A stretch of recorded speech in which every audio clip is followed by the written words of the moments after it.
How high can you go? All right, we're on the space elevator. All I have to do is scroll up, and you will see that we get to 700 meters, which is about the same height as a hot air balloon travels, and a mallard. I would not have thought that a duck would go higher than a hot air balloon, but apparently it does. It's on the neal.fun space elevator, so let's keep on scrolling. Okay, first plane across the English Channel. Boring, boring. You're currently in the troposphere, the lowest layer of the atmosphere, and it started raining. Nightmare. The troposphere contains 99% of the water vapor in the atmosphere. That explains the rain. So at some point in this video, we'll get to the height that Mr. Beast's 100 million play button got to when I sent it into space. So I'll make sure to point that out. But for now, we are just scrolling on. Pigeons? How do pigeons fly 2,000 meters in the air? That's crazy. Same altitude as hang gliding. Okay. Fair enough. Largest helicopter ever built. Got to not much higher than a pigeon. Oh, let's change the temperature to Celsius. Yeah, there we go. Okay, so it's 1 degree. So it's pretty nippy, but it's inhabitable. I'd be all right. Nimbosterous clouds are responsible for rainy days, but look at that. We're above them. Monarch butterfly travel the same height as a skydiver. What are you doing up there, monarch butterfly? That seems way too high. Bald eagle, I expect, but a butterfly, I'm not sure. Okay, anyway, as you climb, the temperature will continue to drop. Whoa, hang on. That's behind me, right? That's my 1 billion views award. Look, here he is, the little fella. What you been up to? What you been doing up there? It's a bit chilly. Pick a scarf to stay warm. Oh my god, I thought all I did was scroll, but I actually have choices. I've got a little scarf on. I didn't even see this little fella. Okay, apparently mountain goats also have gotten to this height. 3,700 is crazy. Amelia Earhart's plane. She flew at 3,900 meters. I'm honestly shocked at how high birds go. What's a stork doing up here? A flamingo? I didn't even know flamingos flew. Is that embarrassing? Like, I guess if I'd thought about it, yeah. But by default, I just kind of think of them as, like, flightless birds that hang around lakes. But I would never have expected them to fly at 4,000 meters in the air. Okay, we're getting around... Pterodactyls. How do they know how high pterodactyls flew? I accept a lot of things about dinosaurs, but how are they making this estimation? We're still not at the height of a Zeppelin, though, so maybe 4,800 meters isn't as crazy high as I thought. I mean, there's still wild yaks on, I presume, mountains as opposed to just, you know, floating in the air. But it is a long way. Highest dwelling reptile, the Leolemus lizard. That's pretty high. Bumblebee? Highest observed flight, 5,400 meters for a bumblebee. So they actually witnessed this. What's he doing up there? Should we get some elevator music on? Yeah, I'll get some elevator music on. Well, I mean, we'll see what it's like. Well, that's nice, isn't it? All right, World War I fighter plane. First helicopter to fly over the Alps. Okay, don't care, don't care. We still got some birds. Bar-tailed godwit. Himalayan flowering plant. Okay, so that's a plant that grows on the side of mountains. Andean condor. Do like an Andean condor. They're probably badass, to be fair to them. Highest dwelling spider. A lot of these creatures live in the Himalayas, which is where, like, Mount Everest is. There was a mouse up there as well. Cirrus clouds are wispy clouds made of ice crystals. Douglas, they flew pretty high. Bearded vulture, so we're still at birds. Paratrooper, max altitude, 7,000 meters now. Above this altitude is known as the death zone because there isn't enough oxygen for human life. But there is enough oxygen for a whooper swan. Oh, we've got a big mountain behind us as well. Look at that. Okay. Mount Everest peak. Okay, we're officially higher than Mount Everest, and there is a goose flying about. Pie balloons. If you've ever wondered where your lost balloons went, this is the height a typical party balloon will pop. That's actually crazy. A little bit disappointed that they don't pop when I click them. I'm not going to lie, Neil. But isn't that insane that you let go of a balloon and it can go higher than Everest? I mean, you shouldn't let go of a balloon because it is not great for the environment. But that is crazy. And we're at minus 44 degrees, and human life can't really survive here. Oh, common crane. It's just a common crane. It's not even like a cool crane. And he's still just cruising about. Fair enough. Passenger jet, typical cruising altitude. Okay, so a jet that actually like takes you on holiday and stuff will go at this height. Spitfire goes higher than a jet. Fair enough. Heaviest plane ever built. Okay, here we go. Right, we're getting to the big dogs now. So I'm curious, will there be any more animals? Because we're at space shuttle reaches max aerodynamic pressure now. We do have another animal. Highest flying bird, Ruppel's griffon vulture. So that's got to be the last creature we're going to have on this list, right? As if there's a vulture that can fly 11,000 meters above sea level with minus 56 degree temperatures. That's just crazy, isn't it? Oh, now would be a good time to pick a spacesuit. We're going into space, baby. All right, I mean, I'm probably going to go with the classic orange, right? Still got my scarf on, which is nice. Okay, let's keep on going. As air pressure drops, so does the temperature needed to boil water. At this altitude, water boils at just -54 degrees. That's crazy. That's actually really weird. I don't understand that at all. Yeah, that makes no sense to me, but it's really, really interesting. Okay, helicopter, highest flying one. Okay, cool, epic. Oh, we've got some particles behind us. This is a World War II fighter plane, and that's very, very high up. Okay. Whoa, it's getting a bit windy. Oh, look, we're waggling about. Jet streams are bands of strong winds in the atmosphere. They can reach speeds of 275 miles per hour. Sorry, guys, it's the wind noise that's been added in post. It's stressing me out. Let's see if we can hopefully get past this. Shooting star. Okay, don't worry. The elevator's pretty strong, I think. I really hope it is. We've got a jet again. We've got an F-35. Come on, get us out of the wind.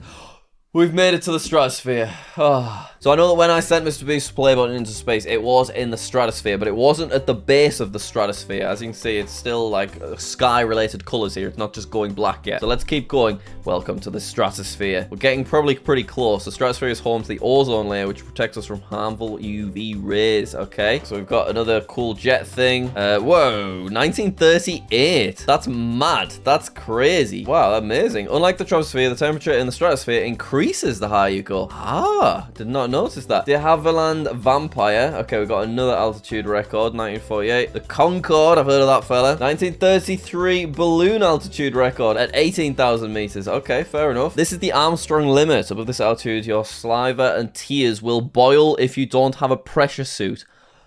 Oh, that's just crazy, isn't it? Thinking about how liquid is changed the higher up you are. Your tears will boil. That sounds horrible. So if I was just up there willy-nilly without a helmet on, my mouth would just be like horrifically burnt by my own saliva.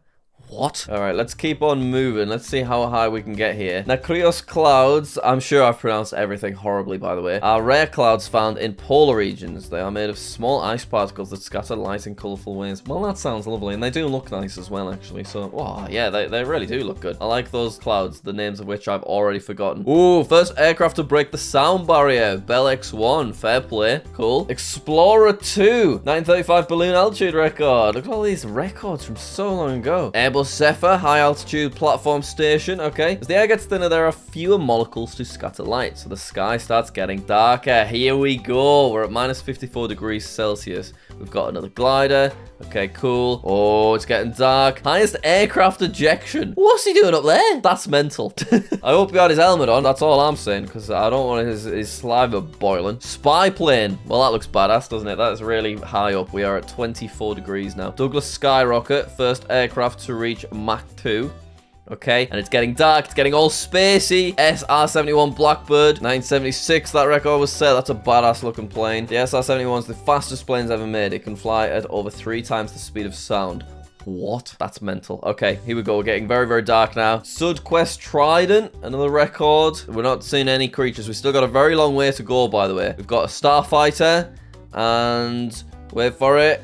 Wait for it. NASA Helios HP-01 winged aircraft altitude record. Okay, cool. Another NASA aircraft. They look badass, don't they? A lot of these aircrafts at this height. But as we approach 30,000. Oh, hello. Who's this cheeky little fella? This is the height that the play button I sent into space got to. So that is crazy to think about that fella all the way up here. And we got him back completely undamaged. Amazing. So let's keep going. We are like pretty much getting into proper space now. Project Excelsior. A skydive was done by a human in 1960. With nothing but a duct tape pressure suit, Joseph Kittinger jumped from an open gondola and set a record that would last more than 50 years.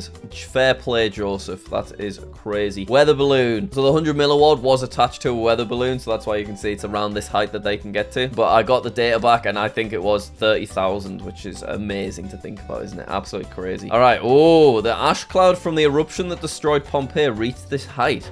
Wow, that's really interesting. I did not know that at all. So temperature still getting lower. Fair enough. Actually, no, it's getting warmer, right? Yeah, it's getting a bit warmer. That is correct. Highest paper airplane flight. Wow, launch from a balloon. This is the highest a paper airplane has flown. That sounds like something that a YouTuber would do, doesn't it? Whoa, who's this fella? Felix Freefall. Well, I mean, what else are you going to do if that's your last name? Oh, no, wait. He was called Baumgartner. Okay, he was the first person to break the sound barrier in freefall. He reached a top speed of 843 miles per hour. Felix. Alex, chill out, man. That is crazy. Let's see what happens now. Congratulations, you have made it 0.01% of the way to the moon. What? Okay. Whoa, and we've had a Bell X2 fly up here as well. The mushroom cloud from the Castle Bravo nuclear test reached this altitude. Well, that sounds absolutely horrific. 40,000 meters. There's another fella up here. Alan, what are you doing? Alan Eustace's skydive. Current record for highest skydive. Wow. Mad. That's really, really crazy to think about. Okay, space elevators are actually a possible idea being considered by scientists. I wonder how long that would take, though. They could potentially offer a cheaper and safer way to get into space. I mean, I'd give it a go. I wouldn't say no. Yeah, I'll put my helmet on, of course. Don't want me saliva boiling and murdering me. The hardest part is making a strong enough cable and finding enough elevator music. Let's put the music back on for a second. It's a bit too somber for me. I think that's too chilled out. All right, let's keep on going. We have a meteor now. All right, fair enough. Oh, space shuttle boosters eject. Okay, so when they're traveling into space, this is when the boosters go. We're at -4 now, so it is actually still warming up. Mill meteor, break up altitude. So that's when the meteor went. Okay, epic. Thank God for that. Ooh, what we got here? Juicy. Blue jets are a rare form of lightning that arc upward in a brilliant blue flash.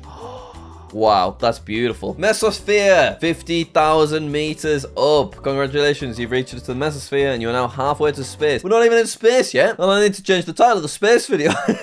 All right, we're keeping on going. The air in the mesosphere is very thin. It has less than 1% of the pressure as the air at sea level. So that would really change a lot of stuff. High altitude balloon record. It's kind of trumped me by about 20,000 meters. Whatever, though, it's fine. Don't worry about it. I'm not bothered. Okay, we're getting quite high now. The world's fastest elevator travels at 46 miles per hour. A space elevator with the same speed would take 80 minutes to reach space. That still doesn't feel like that long. I know that's a long time, but you know what I mean? For like how high up we are. Pretty fast moving elevator though. Sounding rockets. Since weather balloons can't reach this height, rockets with sensors are used to learn more about the mesosphere. Okay, very interesting. I'll take it. I'll take it. The temperature's getting a lot colder again. Saturn V, first stage separation. Okay, don't know what Saturn V is. I'm not gonna lie. I assume it is a rocket that was at some point sent into space. The mushroom cloud from the largest ever nuclear test, the SAR bomber, reached this altitude. Now that's awful. Can we stop fiddling about with nuclear weaponry, please, guys? If the governments of the world happen to be watching this JackSucksAtStuff video. All right, whoa! What is happening here? Sprites are a rare form of lightning spotted over thunderstorms that only last a fraction of a second. Well, they look incredible. While normal lightning is around 4 kilometers long, sprites can reach length of 50 kilometers. I didn't know that normal lightning was 4 kilometers. Like, that's really, really long. Nothing on a sprite, of course. Oh, space shuttle re-entry. Okay, cool, cool, cool. Fair enough. I'm keep scrolling. Since the speed of sound depends on the temperature, sound travels 15% slower up here. So when you hear that, right, I just want to know, like, what does that actually mean? Like, if I was to say something to an astronaut next to me, does that mean it would take an extra 15% before he heard it? But what's the coldest temperature on Earth? Because it can't be that much different to -63 in, like, some areas of Antarctica. -89 degrees Celsius. So colder than that. So if it's just temperature that is impacting this, would you hear things slower in that area? Someone smarter than me will let us know in the comments, hopefully. Anyway, let's keep on going because we're going to get to 100,000 meters at some point. We can see that things are a lot more spread out. Noctilucent clouds are the highest altitude clouds in the atmosphere. They are only visible at night and at higher altitudes. They look cool. There's some pretty badass looking clouds, in all fairness to them. Let's keep on going. We are approaching 80,000. Oh, we got some shooting stars. That's very pretty. Most meteors burn up in the mesosphere. It's estimated that over 48 tons of meteors hit the atmosphere every day. 48 tons of meteors. That's really, really crazy. But we never see them because they just get burnt up before they get to us. Whoa, we got a rocket. Okay, V2 rocket, peak altitude. Cool, fair enough. Let's keep flying. Falcon 9, first stage separation. Imagine I keep going and then we just see like another flamingo. Okay, this is the coldest part of the Earth's atmosphere, -84. So we're nearly at the coldest recorded temperature on Earth now. Oh, we've reached the thermosphere. Okay, cool. Welcome to the thermosphere, the final layer on our journey to space. Okay, I just want to get to space. 100 kilometers high, the Kármán line is usually accepted as the start of outer space. So that's probably quite an easy thing for me and you to remember. Space is considered 100 kilometers up. It's a nice round number, the Kármán line. I'm happy with that. I'll take it. Temperatures in the thermosphere can reach 2,500 degrees Celsius, but molecules are so far apart that you wouldn't even feel it.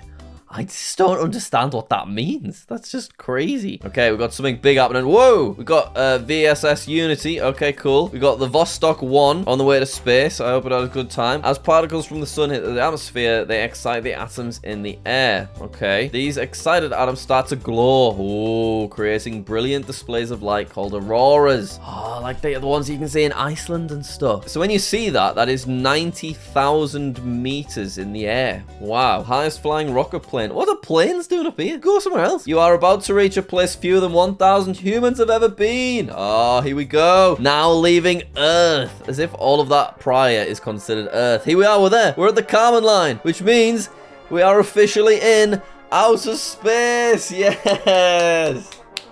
Buy me a coffee. Go on then, Neil. You've twisted my arm. Love you, Neil. All right, that is the neal.fun space elevator. Really interesting stuff. Thank you for watching. Hopefully you enjoyed, and I'll see you later.